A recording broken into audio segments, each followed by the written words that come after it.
Alright, magandang tanghali po sa inyo lahat. Welcome to Kumong Bolanon 24, promoted by PMI Bohol Boxing Promotions. Ako po si Pau Salud and I'm very happy to be back here dito po sa napakaganda at mga gwapo at magagandang mga taga Bohol. May kasama ako ngayon, no? Gwapo din, pero boksidor din. Kasama natin. Sino ba yung kasama ko ngayon? Hapon po sa inyong lahat. Jake Amparo po pala, ako yung partner ni Sir Pao ngayon. Yon, Jake Amparo ang ating pong analyst for the day, giving me kung ano man yung mga mali ko, sasabihin niya. At ang magkalaban na agad na yun, simulan natin. Mamaya na yung Eman Bacosa. Magkalaban ngayon si Jiker Autida, taga dito sa Bohol to, no? Taga Bohol, sir. Oh. At ang kalaban niya, taga Zamboanga, si Ariel Angling. Number 1. Nandito po tayo sa Bohol Cultural Center. At maganda dito sa Cultural Center. Maganda, malaki, and air-conditioned. So kung sakaling malapit lang po kayo dito, please come in and join us. Si Jiker ang naka-navy blue and white and green and yellow. Ito pong si Angling. Matanong ko na nga agad si Jake. Jake, dahil baguhan itong si Jiker, di ko ito masyado kilala eh. Pakilala mo nga sa akin, sino ba ito si Jiker? Ano bang klaseng boksingero to? Ito si Jiker, amateur to eh. Nag-amateur to. Matagal ito nag-amateur sa PMI. Tapos, ano to? Gold medalist sa Pista Azer. Ginanap sa hindi ko na natandaan. Basta ibig sabihin magaling. Magaling, gold medalist. Ito ang kilala mo. Magpapakilala pa lang kayo ngayon. Tingnan natin. Pero, itong si Autida, medyo makasikat siya sa division niya, no? 112. Magaling. Mahaba yung ginawa. Tingnan natin, ginagamit niya nga yung kanyang Japanese in the southpaw position dito po. At dahil sa mula pa lang ito, gusto ko lang pasalamatan ulit si Sir Attorney Flores El Podot for inviting me again dito po sa Bohol. Ang napakaganda ng hotel ko. I'm very happy every time na bumabalik ako dito. Ito na, kumakombo na dito si Autida. Autida, ano to eh, may mga boxer akong kilala na Autida eh. Parang nasa lahi yata ng mga Autida boxer. Again, dito po ay Kumong Bolanon 24. Matanong ko rin sa mga nanonood na nakikinig. Salamat po sa mga nakakilala sa boses ni Pau Salud. Sino nandito dahil kay Eman Bacosa? Pa-comment nga, Eman, sa comment section. Nandito kayo dahil kay Eman. Nandito kayo dahil sa akin. Ito na. Sinusubukan na kasi Autida. Ito, matanong ko, Jake, no? Dahil nga mas mahaba si Autida at simula pa lang kasi nanggaling ka na dyan, veterano ka na rin. Ano mga advice mo sa mga ganito ng mga baguhan na boxer? Siguro, sir, kung baguhan lang, gamitin lang talaga ng walang kumpiyansa, sir. Mag-iingat talaga. Ikaw, nung bago ka ba, hindi ka ba rin nagbibigil? Kasi usually, pag mga bago, parang hindi maluntok eh. Hindi, sir, kasi nagkamansyo din ako. Tapos, alam ko na yung tuntusan lang. Hindi yung sugod agad. Okay. Yan ang titingnan natin. Yan ang recommendation ni Jake Amparo. Alright, that's it for round number 1. At maraming salamat po ulit sa lahat po na ating po nakakasubaybay. Huwag po lang ako kalimutan to share, like, and comment. Ako po si Pau Salud ng Pau Sports. Sa suggest na pa kayo nakasubscribe sa channel ko. Subscribe na rin. Subscribe na rin ito rin sa mga Bohol Boxing Promotion Facebook page. Maraming salamat po sa mga boxingero dito. Isa itong katabi ko na si Jake Amparo. Jake, nagtataka ako bakit ikaw ang katabi ko ngayon eh. Walang panlaban? Kumusta na ba? Kailangan mo mapalaban? Meron na ba? Actually, sir, kakabalik ko lang sir, mag-training kasi may inaano lang ako sa balikat ko, sir. Okay. Pero meron ng idea kung kailang targeted na bumalik? Meron na, sir. Hindi pa yung official. Hindi pa official. Secret muna? Secret mo. Mamaya pipilitin kita. Anyway, second round. Ito po ang ating PMI Bohol Boxing Promotion Kumong Bolanon 24. Round number 2. Alam mo, kakadaldal ko, hindi ko alam kung sino lamang nung first round. Ikaw, sa tingin mo? Sa akin, sir, mas lamang si Jiker kasi sinusukat niya sa jab eh. Sure ka? Matalas yung jab niya. Baka naman dahil PMI ka. Ay, sir. Okay. Sa nakikita ko lang. Saan nakikita mo? Okay. Itong si Ariel, sumusugod. May lakas din. Alright, medyo malakas daw yung audio ng background. Natatabunan daw yung commentary. Ayusin natin, ha? Lakasan natin dito kung malalakasan pa. Yan, okay na. May nag-comment eh. Eto na, nagkakaduy! Uy! Walang Anong suntok, nangyari walang doon? suntok. Di ba, hindi knockdown yun? Wala. Wala. Tinamaan eh. Walang yung suntok. Wala, okay. Ang solido mga katawan nito mga ito. Shoutout muna kay Solid Boxing fans. Okay na ba yung audio? Okay na? Nilakasan ko na. Again, ito na, sumusukat na si Audida. 4 rounds lang ito, no? So, pag Uy! Ito yung gusto ko, yung naririnig ko yung mga tao na sumisigaw. Ibig sabihin, may nangyayari. Pumasok yung body hook. Ni Jikir. Okay. Dahil nga, lamang si Jikir, anong advice mo dapat gawin itong si Angling? Siguro, sir, pipersyure niya, sir, para makabawi. Yun! Yun, may suntok. Parang medyo hindi yata sa tingin ko. Parang lumampas eh. Parang haaway na konti. Wala. Binilangan eh. Kailangan. Pero sana tingnan natin sa replay kung naririnig tayo ng director natin. Tingnan ko. Parang medyo lumampas pero napakalaking bagay nito pare. 4 rounds. Tapos yung first round sa tingin mo nanalo si Autida. Tapos na-knockdown pa. Mahirap na yun yun. Na kagad yun? 3 puntos na kagad yun lamang. So ano na to? Anong gagawin na ngayon? Pasok talaga na. Pasok na. Paktay kung paktay. 4 rounds lang yan. 4 rounds. Tingnan natin mamaya.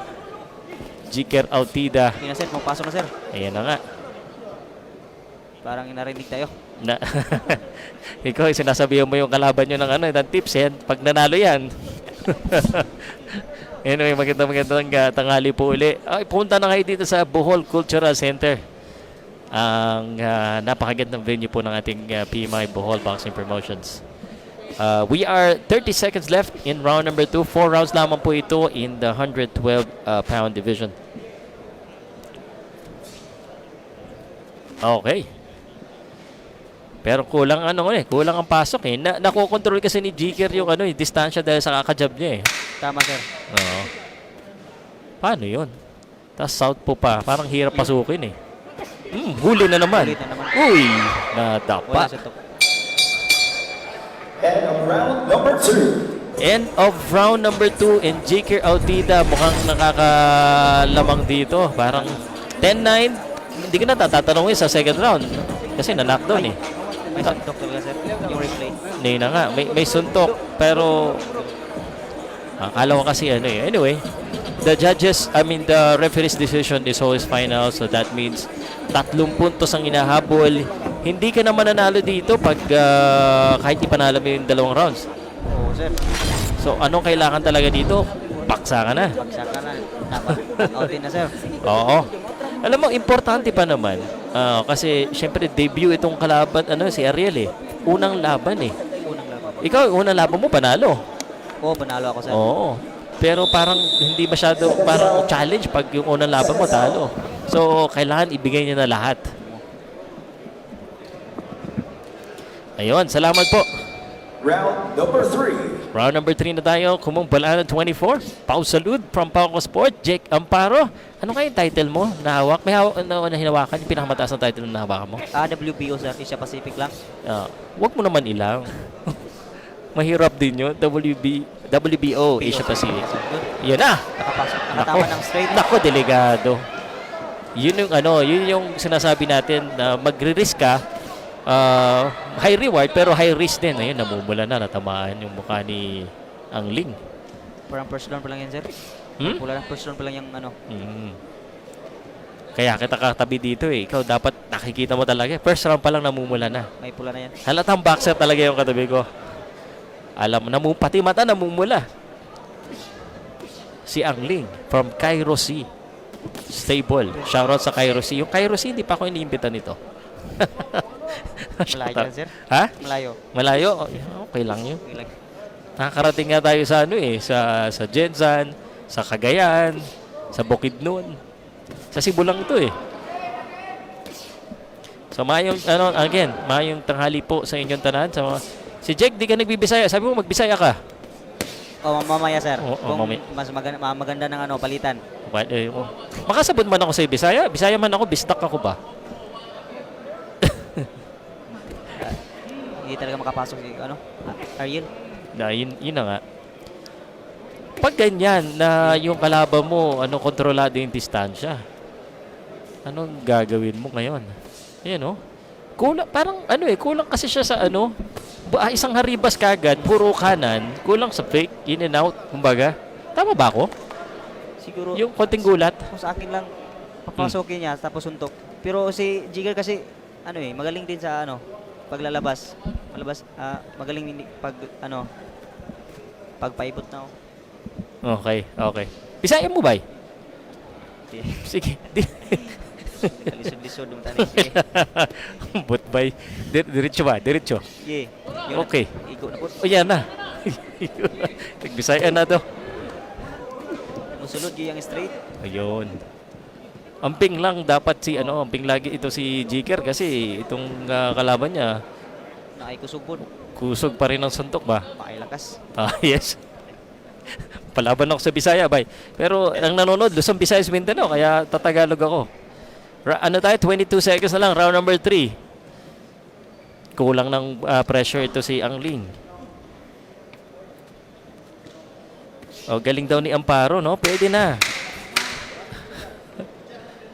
Magaling si Jake Amparo. Magaling din na commentator. Yan na, nakatama tuloy si Angling. Ito na iniintay natin. Jake, idiretso mo! Sayang. And round number 3. Sayang. Napasok sana siya.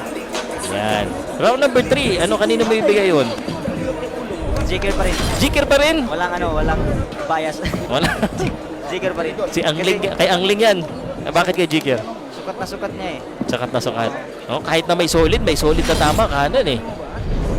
Ako, tatanungin mo ako, ibibigay ko kay Angling. Tapos Ayan. yung straight, nakatama pa. Yun ang panalo, yung round number 4, yung may hawak. Anong masasabi mo dyan? Sa may hawak ng round number 4? Asawa ko, sir. Maganda sa galing talaga. Galing. Parang pinractice sagot Baka nanonood yun, sir. Shoutout sa asawa mo. Sa asawa ko na rin. Trabaho lang po, madam. Trabaho lang. Enjoy lang. Sa lahat na nag-enjoy po sa ating po panonood, please huwag nyo kalimutan i-share, i-like, i-comment. At si Jake, may may vlog ka ba? Wala, sir. Wala. Round number 4. Final Kaya pala round. tahimik ang buhay mo. Round number 4. Ito na, ang Ling. Nababalikan din agad ni ni Jiker eh. Yan na, ang sinasabi natin. Yan na. Yun na, sir. Ito na. Haribas na. Sige.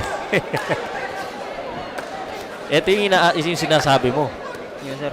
Oo, kaso ingat din siya, baka maka-counter siya bigla. Ito yung mga klase ng mga instant na pwede biglang may bumaksak eh.